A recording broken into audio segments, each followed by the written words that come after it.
Polity की class 4 है। इसमें भारतीय संविधान के स्रोत के बारे में पढ़ेंगे। इसे भारतीय संविधान के विदेशी स्रोत भी कह सकते हैं कि इस संविधान को बनाने में हमने किस किस देश से क्या क्या लिया, उसके बारे में पढ़ेंगे। सबसे पहला है संयुक्त राज्य अमेरिका, यूएसए। इससे एक तो हमने मौलिक अधिकार लिए हैं जिनका वर्णन आर्टिकल 12 से लेकर 35 तक है। ये सरकार देगी पब्लिक को, और ना मिलने की स्थिति में आप न्यायालय कोर्ट का दरवाज़ा खटखटा सकते हैं। मौलिक अधिकारों को जन्म सिद्ध अधिकार भी कहा जाता है। जन्म से हमें प्राप्त होते हैं, जैसे कि हमें बोलने की आज़ादी होती है जिसे प्रेस स्वतंत्रता कहते हैं। स्वच्छ पानी पीने का अधिकार होता है। तो ये सभी मौलिक अधिकार, और जब भी मौलिक अधिकारों का खंडन होगा तो हम कोर्ट में जाके अपने अधिकारों को हासिल कर सकते हैं। दूसरा है महाभियोग। ये आर्टिकल 61 में इसका वर्णन है। राष्ट्रपति को उसके पद से हटाने की एक प्रक्रिया होती है। दूसरा देश है ब्रिटेन या इंग्लैंड। इससे हमने एकल नागरिकता ली है। इसका वर्णन आर्टिकल 5 से लेकर 11 में है। और भारत में एकल नागरिकता तभी लागू कर दी गई थी जब 26 नवंबर 1949 को संविधान बनकर तैयार हुआ था। तो संविधान सभा ने उस दिन इसे अपना लिया था और भारत में लागू कर दिया था। वैसे नागरिकता होती है 2 प्रकार की, एक तो एकल और एक दोहरी। भारत में एकल नागरिकता है, मतलब आप किसी भी राज्य में चले जाएं, ऑल इंडिया में आप कहीं पर भी चले जाएं, आपसे ज़्यादा एक ही कार्ड मांगा जाएगा, आधार कार्ड, जिस पे लिखा होता है गवर्नमेंट ऑफ इंडिया, भारत सरकार। लेकिन बहुत से देश ऐसे होते हैं जहाँ पर दोहरी नागरिकता होती है, जैसे कि अमेरिका में जैसे कि 50 राज्य हैं, तो राज्यों का अलग अलग आइडेंटिटी कार्ड बनता है और देश के नाम का अलग बनता है। तो अमेरिका में दोहरी नागरिकता है। और ब्रिटेन से हमने लिया है मंत्रिमंडल व्यवस्था। चाहे केंद्र हो चाहे राज्य,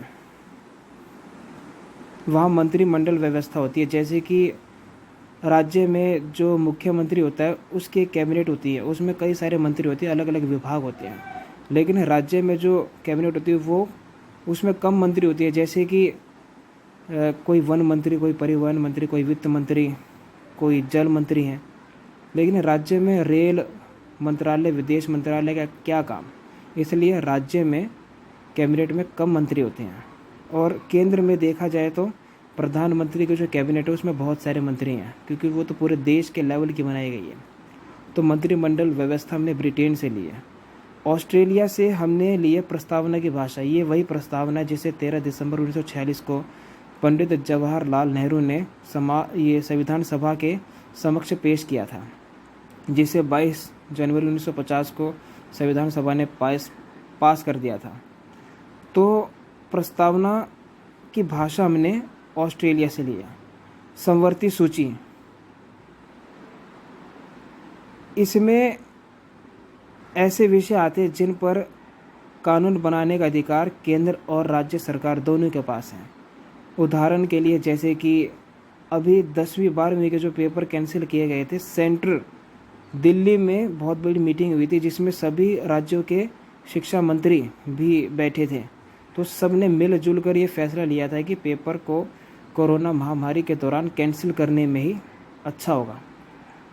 वैसे सूची होती है 3 प्रकार की। एक संघ सूची, जिसे केंद्र सूची कहते हैं, जिन पर कानून बनाने का अधिकार सिर्फ केंद्र सरकार के पास होता है, जैसे कि रेल मंत्रालय। इसमें हरियाणा का मुख्यमंत्री मनोहर लाल खट्टर कुछ नहीं कर सकता। इन पर कानून बनाने का अधिकार सिर्फ केंद्र सरकार के पास है। एक है राज्य सूची। इसमें ऐसे विषय आते हैं जिन पर कानून बनाने का अधिकार, मतलब फैसले लेने का अधिकार, सिर्फ राज्य सरकार के पास होता है। जैसे कि आपने सुना होगा दिल्ली में बिजली, पानी, ये सब कुछ फ्री कर दिया गया है। तो अपनी सरकार के अलग अलग फैसले होते हैं। और ऑस्ट्रेलिया से हमने संयुक्त अधिवेशन लिया है। इसका वर्णन आर्टिकल 108 में है। मतलब कि जब लोकसभा या राज्यसभा में किसी सरकार का बहुमत ना हो, तो ऐसी स्थिति में लोकसभा राज्यसभा की दोनों की इकट्ठी मीटिंग करवा दी जाती है। और इसमें कोई भी प्रस्ताव है, अध्यादेश है, कानून है, वो साधारण बहुमत, आम बहुमत से पास किया जाता है। +1% से पास कर दिया था। और वैसे लोकसभा या राज्यसभा में कोई भी अध्यादेश कानून होता है वो 2/3 बहुमत से पास होता है। आयरलैंड से हमने लिए नीति निदेशक तत्व। इनका वर्णन आर्टिकल 36 से लेकर 51 तक है।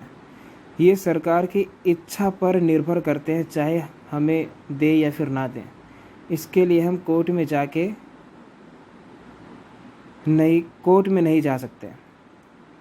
रूस से लिए हमने मौलिक कर्तव्य, जिनका वर्णन आर्टिकल 51A में है। मौलिक कर्तव्य मतलब कि पब्लिक की, जनता की भी सरकार के प्रति, देश के प्रति जिम्मेदारी बनती है, उन्हीं के बारे में बताया। जैसे कि राष्ट्रगान के सम्मान में हम खड़े होते हैं, झंडे के सम्मान में हम झंडे को सलाम करते हैं, और जो राष्ट्रीय धरोहर की चीज़ें होती हैं, जो पुरानी हिस्टोरिक या फिर ऐतिहासिक चीज़ें होती हैं, उसको हम नुकसान नहीं पहुंचाते हैं, पेड़ पौधे लगाते हैं। ये सभी हमारा मौलिक कर्तव्य है। फ्रांस से हमने लिए एकता और अखंडता। कनाडा से हमने ली है संघात्मक व्यवस्था, या जिसे शक्तियों का बंटवारा भी कहा जाता है। संघात्मक व्यवस्था के बारे में यही है कि जितनी भी जो भी पावर है उसे डिवाइड कर दिया गया है केंद्र और राज्य स्तर पर, ताकि उसका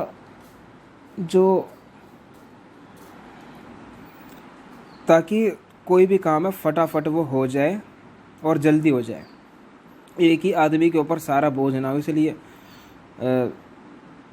संघात्मक व्यवस्था लेनी पड़ी, कनाडा से ली है।